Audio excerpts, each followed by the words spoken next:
চাতুর্होত্রম কর্মশুদ্ধ্যম প্রজানাম വീক্ষ্য বৈদিকম ব্যাদঘাত্যসন্তত্যৈ বেদমেকম চতুর্বিধম।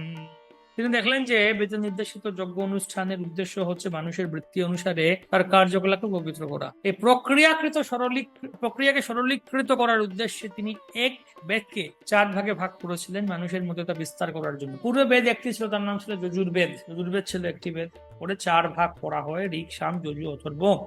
ব্যাসদেবের ও তার শিষ্যরা সকলেই ছিলেন ঐতিহাসিক পুরুষ, তাই তাদেরকে এটা প্রদান করা হলো। পুরাণ ও মহাভারত ঐতিহাসিক তত্ত্বের বর্ণনা যা বেদের শিক্ষা বিশ্লেষণ করে, এগুলো যে পুরাণ ও মহাভারত, একে পঞ্চম বেদ বলা হচ্ছে।